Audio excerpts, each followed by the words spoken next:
Break के बाद आपका स्वागत है और रुक करेंगे उत्तराखंड का, जहां देहरादून से ब्यूरो हेड योगेश चाली हमारे साथ जुड़ चुके हैं।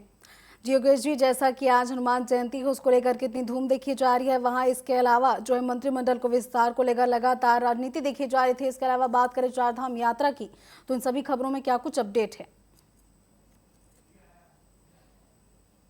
देखिए, जहां तक हनुमान जयंती की बात करें तो हनुमान जयंती पूरे प्रदेश भर में हर्षोल्लास के साथ धूमधाम के साथ मनाया जा रहा है और विभिन्न जिलों में इसके लिए कार्यक्रमों का आयोजन किया जा रहा है।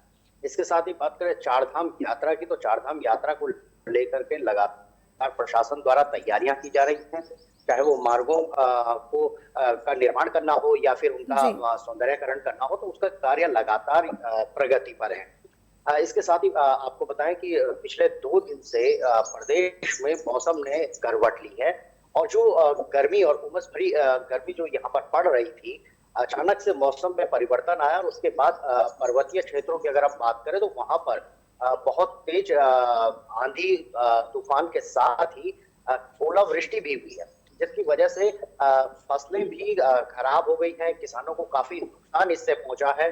और जो बात करें आम के पौधों की बात करें या फिर बात करें कि अन्य जो फल थे उनकी भी फसल यहाँ पर पूरे तरीके से इस बरसात में, क्योंकि बेमौसमी बरसात हुई है तो इसकी वजह से काफी हद तक उसका नुकसान हुआ है। साथ ही बात करें कि यहाँ पर मुख्यमंत्री पुष्कर सिंह धामी के मंत्रिमंडल विस्तार की, तो मंत्रिमंडल विस्तार की जिस तरीके से चर्चाएं चल रही थी, जिस तरीके से कयास लगाए जा रहे थे कि जल्दी ही मंत्रिमंडल में विस्तार होगा, तो फिलहाल अभी इसको लेकर के सारी अटकलों को खत्म करते हुए मुख्यमंत्री ने कहा है कि फिलहाल अभी कोई विस्तार नहीं होना है, क्योंकि केंद्रीय नेतृत्व से इसके लिए अभी तक कोई इशारा नहीं दिया गया है। तो फिलहाल इस बात को विराम मुख्यमंत्री ने लगा दिया है कि अभी मंत्रिमंडल का विस्तार संभव नहीं है और जल्द ही हो सकता है आने वाले समय में अगर इसके लिए कोई दिशा निर्देश हाईकमान के द्वारा दिए जाएंगे तो जरूर मंत्रिमंडल का विस्तार किया जाएगा। इसके अलावा महत्वपूर्ण बात यह है कि कल सचिवालय में मुख्यमंत्री की एक अहम बैठक की, नियामक आयोग की जो बैठक रही है, इस बैठक में बड़े निर्णय लिए गए और खास तौर पे अब जो बिजली की दरें हैं उनमें बढ़ोतरी होगी और कहीं ना कहीं प्रदेश की जनता पर इसका एक बड़ा बोझ जरूर पड़ने वाला है, क्योंकि उससे प्रदेश की जनता को महंगी दरों पर बिजली उपलब्ध हो पाएगी। क्योंकि बिजली की जो उत्पादन क्षमता है वो कहीं ना कहीं कम हो पाई है, क्योंकि लगातार बरसात की वजह से जो ग्रिड थे वो लगातार फेल होते जा रहे थे।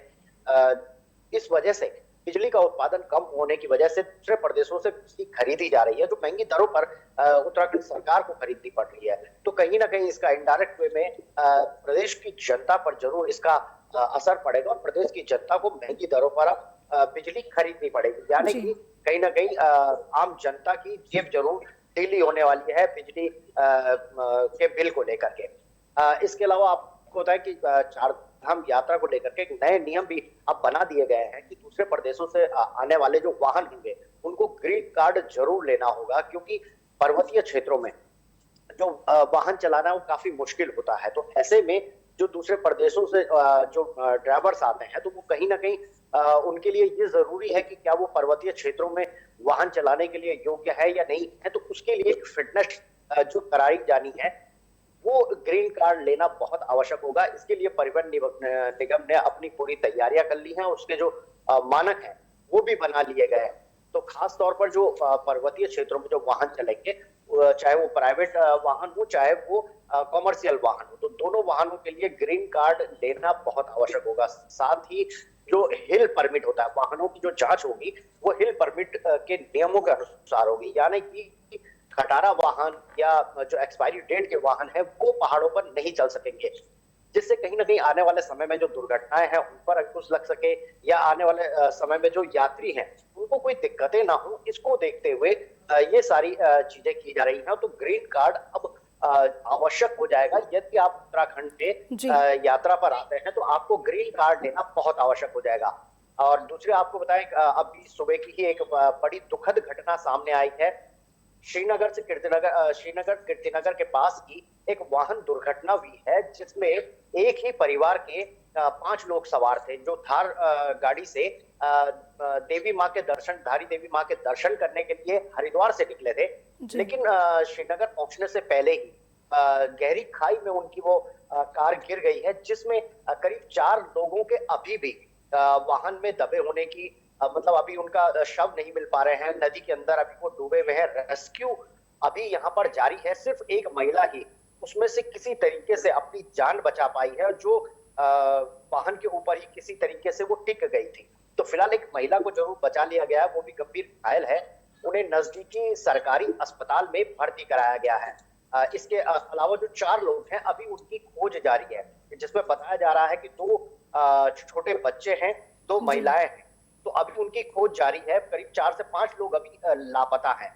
लगातार रेस्क्यू टीम यहाँ पर लगी हुई है और एनडीआरएफ की टीम यहाँ पर उनको वाहन को निकालने का प्रयास कर रही है, क्योंकि काफी देर हो चुकी है। लोगों के बचे होने की संभावनाएं भी यहाँ पर बहुत कम देखी जा रही है। फिलहाल सीएम पुष्कर सिंह धामी ने भी निर्देश दिया है कि जल्द ही जो लोग फंसे हुए हैं उनको निकाला जाए। यदि उनकी बचने की संभावनाएं हो तो उसके लिए पूरे प्रयास किए जाए। जी बिल्कुल, एक ही परिवार के 5 लोगों का दुर्घटनाग्रस्त हो जाना बेहद दुख की बात है। फिलहाल तमाम जानकारों के लिए आपका धन्यवाद। पर्यटक 4 धाम यात्रा के लिए आए, उनको किसी भी प्रकार की दिक्कतें ना हो, उनको परेशानियों का सामना न करना पड़े। फिलहाल रिपोर्टर लाइव में बस इतना ही। आप बने रहिए टीवी 24 के साथ। नमस्कार।